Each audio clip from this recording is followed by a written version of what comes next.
Hi, this is Regina Ward, nursing instructor, NUR 201. Today we're going to be talking about breast cancer, and we're actually going to be talking about breast cancer of today. Breast cancer is not what it used to be 20 years ago. Survival rates are climbing, and that's thanks to the greater awareness, the better education, the push for early detection, and our advances in treatment. For roughly 200,000 Americans who are diagnosed each year with breast cancer, there are plenty of reasons to be hopeful. When we're talking about breast cancer symptoms, when we move on, there's often no symptoms with breast cancer, but sometimes women may discover a breast problem all on their own. If we had to ring in and talk about just a couple of signs and symptoms that we should be aware of and that we want to educate our patients about, a painless lump in the breast. It's kind of like I know Miss Owens talks about when we talk about those cancerous lumps or those cancerous tumors. They get steady, they hold fast, they don't move. Changes in the breast or size. Breast changing sides, one side larger than the other that hasn't been routinely normal for you. Swelling in the armpit, nipple changes or nipple discharges. Those are the things that we want to click in and be aware of and make our community and our patients to be aware of. Breast cancer pain or breast pain is can be a symptom of breast cancer, but it's not that common. Most of the time it's just a painless lump. You don't have the pain with it. But there are people that have had pain with their breast cancer, so it's not an always or never or forever. It's one of those things that we have to think about and we have to keep in our mind that not always everybody does not always have pain, and everyone does not always have a painless lump. It could be either or, so we just have to be talking with them and getting history. When we're looking at inflammatory breast cancer is one of those that's rare, but it's also fast growing. Often causes no distinct lump, so it's going to be more of an inflammatory process type cancer instead of having a non-mobile, painless lump. You're going to have more inflammatory. So the breast skin, when you're looking at the breast skin, it becomes thick, it becomes red. It can even look pitted, just like in this picture here, and it like an orange peel when you think about how an orange peel looks when you look at it and you feel it. And that's one of those your words for this module, and that's that orange depure or depue orange. There are many ways that when we're looking at inflammation at the breast and the cancer, you can see it's warm. It looks as if it's going to be tender. It's going to have the thickness. It's going to have the red. And like I said, it will have the pitted area. The may even have small bumps across it that looks like it's having a rash of some kind. So we have to be careful and distinguish between the two, from cellulitis and of the breast, and then the breast cancer, the inflammation. We don't want to just blow it off that it's a cellular process or that it's cellulitis, the inflammation there. When we move into breast cancers and mammograms, the earlier breast cancer is found, the earlier it can be treated. And the earliest that it can be treated is the better results that we have. Mammograms, x-rays of the breast can help us detect tumors that before weren't large enough to even feel. The couple of things that this is going on back and forth in the news deciding how do we test. The American Cancer Society recommends yearly mammograms beginning at age 40 for women at an average risk. The U.S. Preventative Services Task Force comes back and it recommends a screening of mammograms every 2 years for age 50 to 74. It also notes that before the age of 50, so prior to the age of 50, in that 40 to 50 range, each person, each woman should check with the doctor or the nurse practitioner to find out what screening schedule is right for her. Because it's going to go back to, does she have family risk? Does she have a mother with cancer, or a sister with breast cancer, or a child with breast cancer? And of course we know the potentials risk and the potential benefits is something to discuss with the doctor to know whether you outweigh getting that breast cancer or that mammogram or those x-rays every, for 10 more years. Breast ultrasound and MRI, when we start talking about that, we're going to talk about this is going to be more extensive, or let's look a little bit further into something. Besides a mammogram, oftentimes a doctor will order for the ultrasound, the breast ultrasound. That's just additional imaging. It can help determine the presence of cysts or fluid-filled sacs that aren't actually cancerous. And one of these things with fibrocystic breast disorder or fibrocystic syndrome or disease, or however you've heard it, it's one of those things that you frequently have fibrocystic cysts, and sometimes that lump can feel as if it's a cancer. So the ultrasound will take a little bit further, and it'll show you that the cysts are actually fluid filled. The MRI can be recommended along with a mammogram for routine screening for people who are at a higher risk of cancer. Some of those people might be someone with the BRCA1 or the BRCA2 gene, or someone that they know that the mother has had breast cancer positive and a sister has had breast cancer positive, and they haven't gone through the gene research to see what's going on. They may suggest having them more frequently done. So again, these images are going to be for more extensive detailing beyond a mammogram. Okay, the breast self-examination. At one time, this was our golden standard. We once recommended that every woman check their own breast once a month. But studies suggest now that breast cancer actually, the breast self-exams actually play a very small role in finding a cancer. The main thing that we want women to understand, and the main thing that we want women to know, is to understand and know your body, and to understand and know your breast. It's important to know your breast and be aware of when and if they are changing, so that you can seek treatment at that time. The other side of that, the flip side of that, is if your patients do want to do a self-breast exam, we want to make sure that we go over the technique with them and that they're doing it well. And if they need to further get more information about it, that they can further their education through their doctor about the breast cancer, the breast self-examination. So what happens when some of these patients find a lump? What do we do? What do we do if we find a lump? The number one thing that we need to try to do is not panic.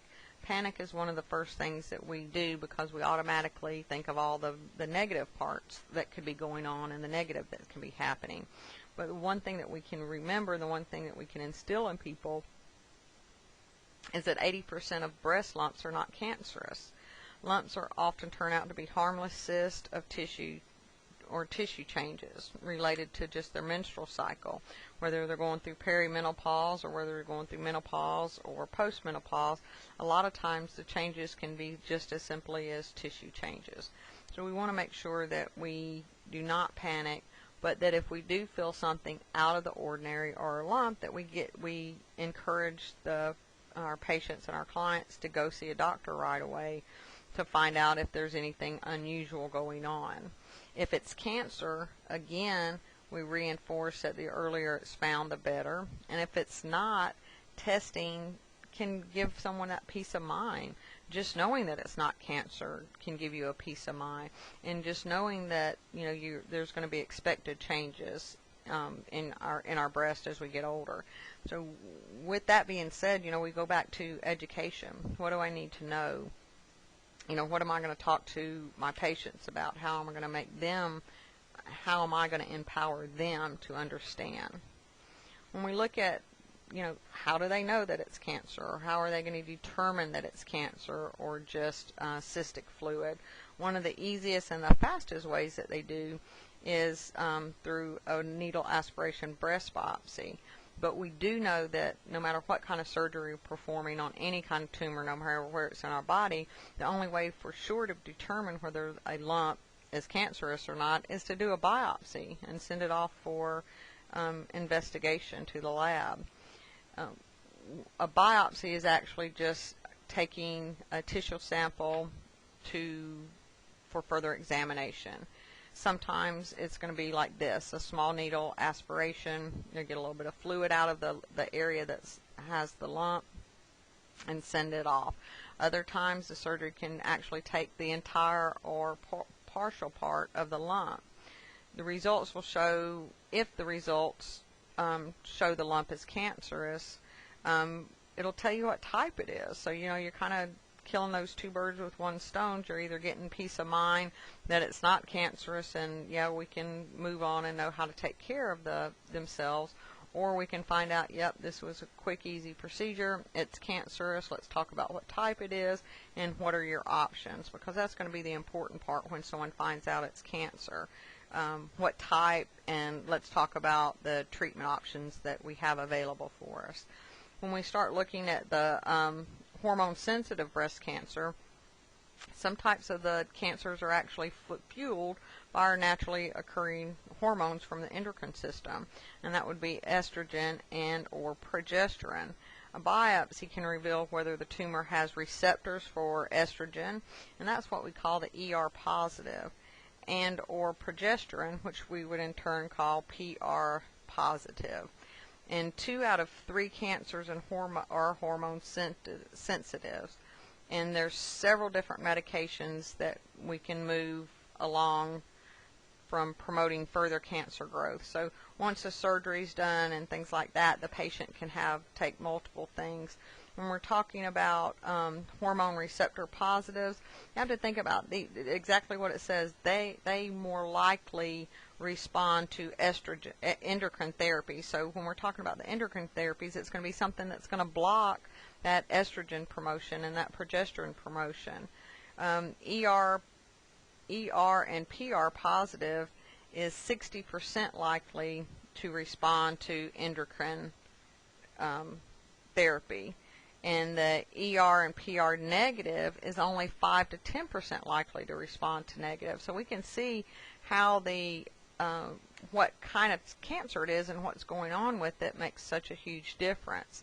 The endocrine therapy, what that is, when they are hormone sensitive breast cancers, the endocrine therapy would be something after surgery and after chemotherapy and or radiation. And what it does is it's made and designed to prevent reoccurrence, and it does that by blocking the effects of the estrogen. And one of the medicines that we use to do that is the tamoxifen. Tamoxifen can be taken up to 5 years after the initial treatment. And what it does is helps to keep away or abate reoccurrence by blocking those estrogen and those progesterone. Aromatase inhibitors actually stops the production altogether in postmenopausal women.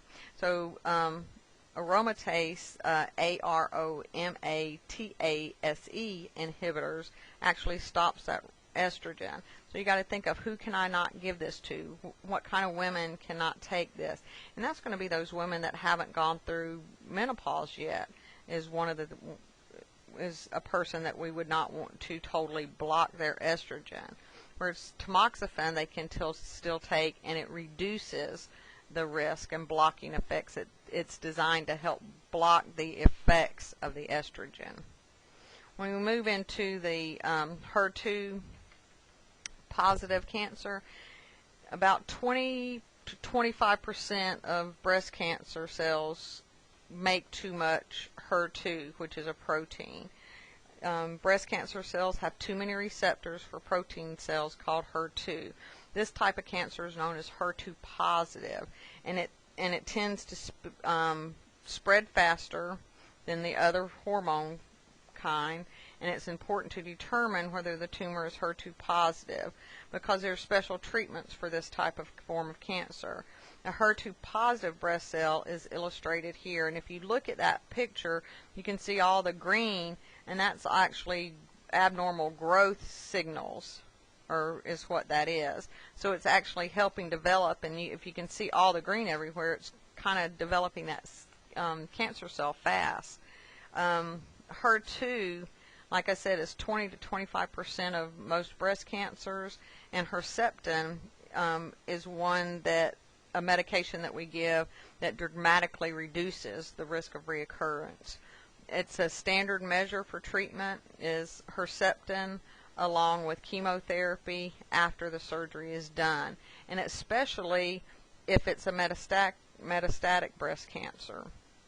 If it's a metastatic breast cancer, Herceptin is one that the medication that we'll use for sure. If it's a HER2 that it has too many of those protein receptor sites, Herceptin actually helps to reduce the reoccurrence, and it's used in conjunction with chemotherapy after the surgery, whether it was a lumpectomy or mastectomy or whatever is going on. And one of the cool things with the Herceptin is usually there's no side effects of the chemo, so they don't have the nausea, they don't have the hair loss. The bad part of it is that in some patients it can cause heart and lung damage. So they're kind of weighing the options, and they're continuing to do further studies on this. So of course we know that when the medications, just like the chemotherapy, it comes in, it doesn't always distinguish between, hey, this is good or hey, this is bad cells. So we want to know what's going on, and we're still trying to formulate something that can just target cancer cells.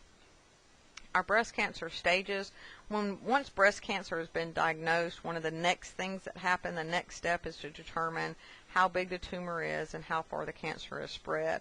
The process is called staging. Doctors use stagings from 0 to 4 to describe whether cancer is localized to the breast, has invaded nearby lymph nodes, or has spread to other organs such as the lungs.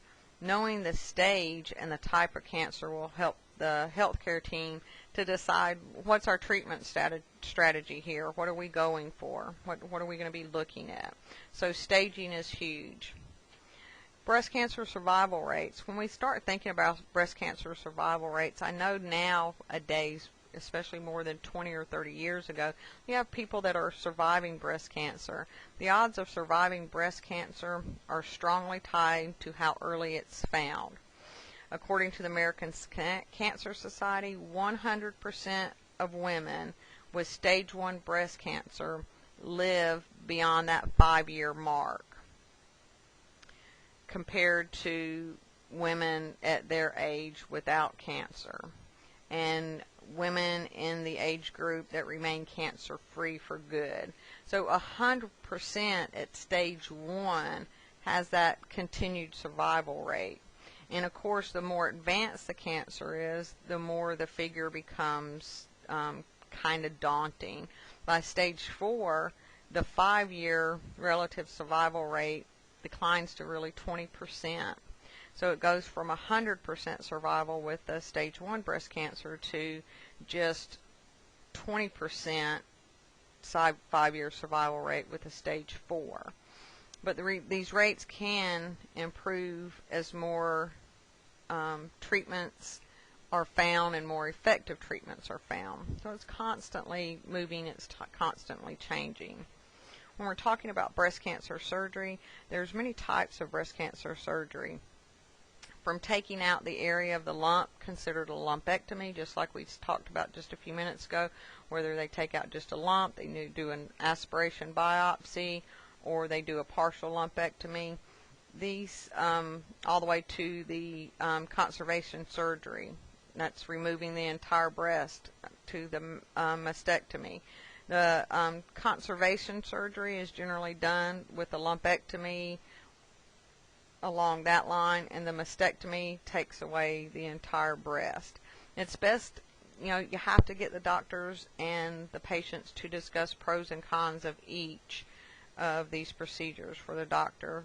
When you're going through and you're moving through and deciding what's right for the patient, when the patient's trying to decide what's right for them, they need all the information out there. They need to truly be informed before they sign that informed consent, understanding the two of them. We discussed a lot of times that grief and loss process. Mastectomy is one of those things that women truly grieve when they go through that process. And then one of the things that they can do is that reconstructive surgery. It can be now and it can be done years from now. So it's not a decision that has to be made right now while they're stressful. Okay. When we're talking about radiation therapy uses high energy rays to kill the cancer cells. It may be used before, it may be used after breast cancer to wipe out any cancer cells that remain. So if there was any that was shirked off or left behind, it'll kill out any that remain there. It can also be used along with chemotherapy for treatment of cancer that has spread to other parts of the body. So, if it becomes the lung cancer or the uterine cancer or something along those lines, the radiation therapy can be used along the line with that. When we're talking about radiation therapy, you're going to go back to your oncology chapter, and we're going to think about the side effects of it. It's going to be fatigue. It's going to be swelling. It's going to be that sunburn-like feeling in the treated area. So what you need to do with that is to go back and say, what are my interventions for these types of feelings, and how am I going to educate my patient about radiation therapy? And the same goes for chemotherapy. When we're talking about chemotherapy actually uses drugs. They use medication. It's pharmacologic to kill cancer cells anywhere in the body. And again, we've already said the bad thing about that chemotherapy, sometimes it gets those good cells also. The drugs are often given by IV, but are sometimes taken by mouth or even an eye injection. Chemotherapy may be done after the surgery to lower the odds of the cancer coming back. In women with advanced breast cancer, chemotherapy can be done to help control the cancer's growth, so to kind of slow down the size of the tumor so it doesn't get larger. Again, we already think back to your oncology chapter that we just got out of. What are the side effects of that chemotherapy? It's going to include that hair loss. It's going to be nausea. It's going to be fatigue. It's going to be a risk for infection. They're going to have an increased risk for infection. So you kind of go back and forth. What is radiation? What am I looking for there? What's chemotherapy? What am I looking for there? What are the side effects? What am I as a nurse going to be able to do about them? And how am I going to educate the patient about it also? Hormone therapy is an effective treatment for women with ER positive and PR positive breast cancers. These are cancers that grow more rapidly in response to the hormones estrogen or progesterone. Hormone therapy can actually block the effects of estrogen. And we just talked about that. That's tamoxifen is one of those medications that they can take up to 5 years after the initial treatment. It's most often used after the breast cancer has been done to help keep the cancers from coming back. It also may be used to reduce the chance of breast cancer developing in women who are at high risk. So if you have a family member, if they have a member of the family, mother, daughter, child, sister, that has had hormone breast cancer, some people may choose to go ahead and take tamoxifen to reduce the risk of getting that. It blocks some of the effects of estrogen, but it doesn't totally knock it out. And with targeted drugs, that's going to be one of those therapies that were talked about before. That's those newer, they're more specific properties.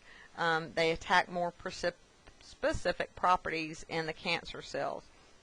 Like I said earlier, the women with HER2 positive breast cancer have too much protein called HER2. So the targeted therapies actually stop the protein from promoting the growth of the cancer.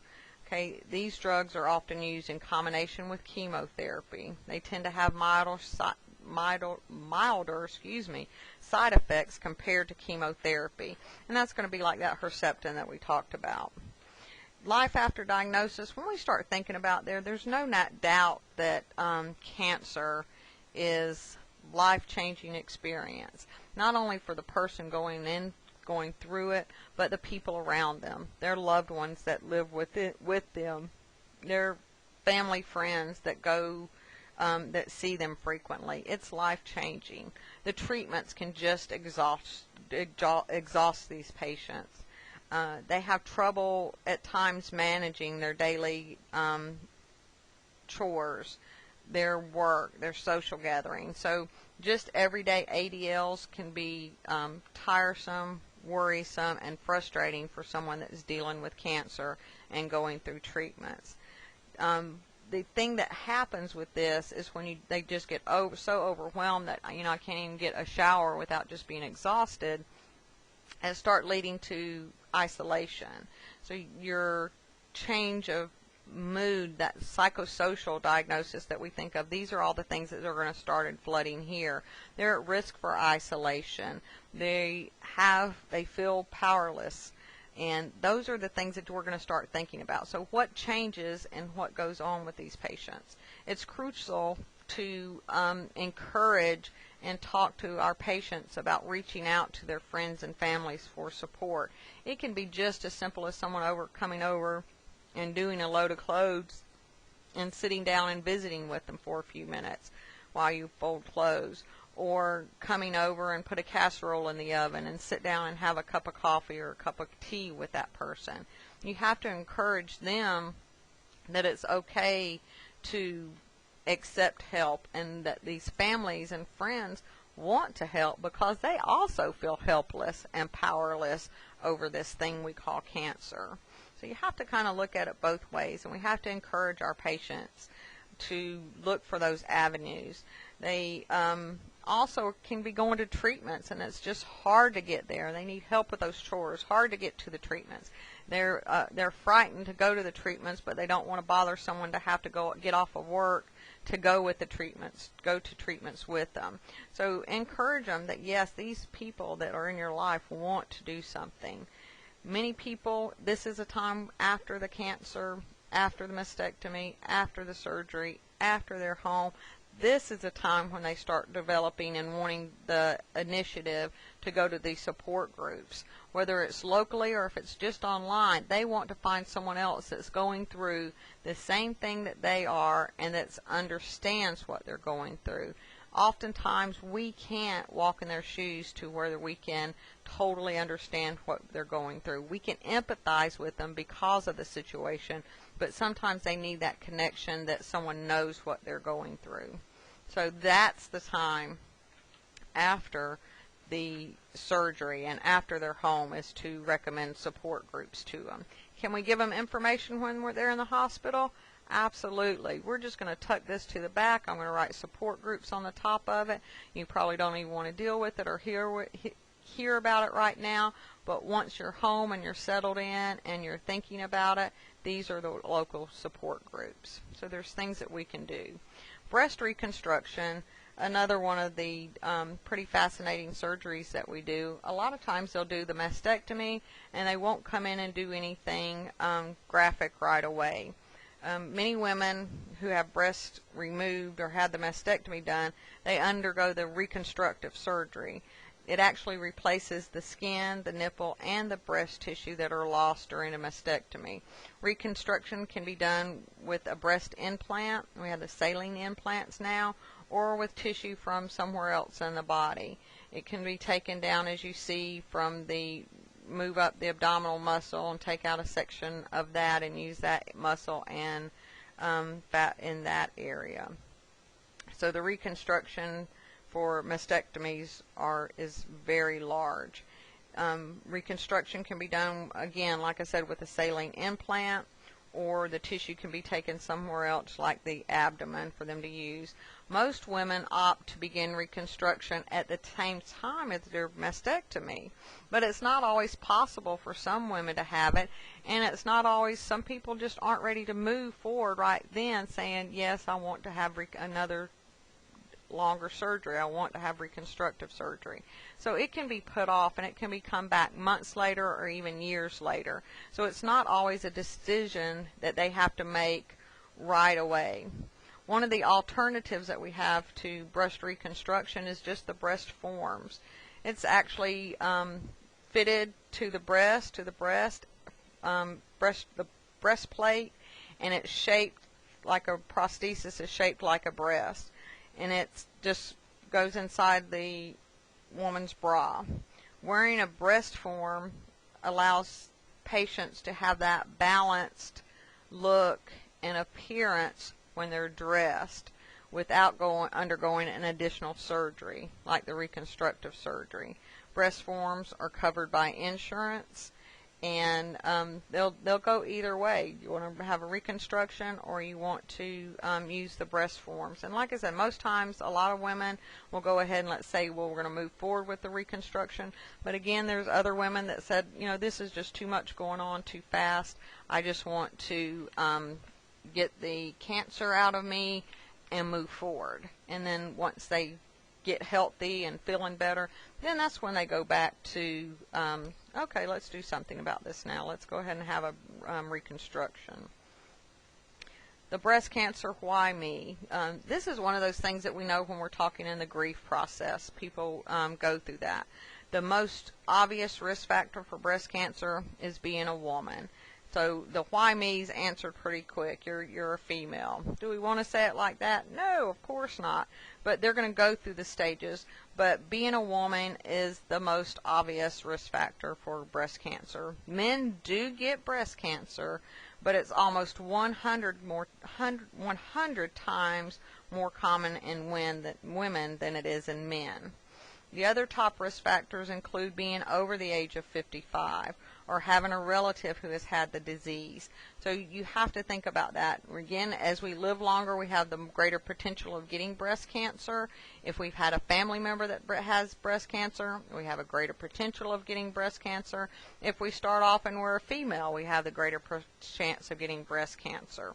So these are the things we have to keep in mind, that up to 80% of women that have had breast cancer have no family history or illness of it. So that's why education is huge. What do I do if I find something that's not right, or a change in my breast? What do I need to do? How do I need to respond? What are some of the things that I need to be looking for if I'm doing it? Is self-breast examination still prevalent? Do we still need to do it? If we're doing it, are we doing it right? These are the things that we have to think about. Those are the questions that need to be answered. Breast cancer genes. When we start talking about the genes, some women have a very high risk of breast cancer because they inherited changes in certain genes. And these genes most commonly involved in breast cancer are known as BRCA1 and the BRCA2, or BRCA1 and BRCA2. Women with these mutations of genes have up to an 80% chance of getting breast cancer at some point in their life.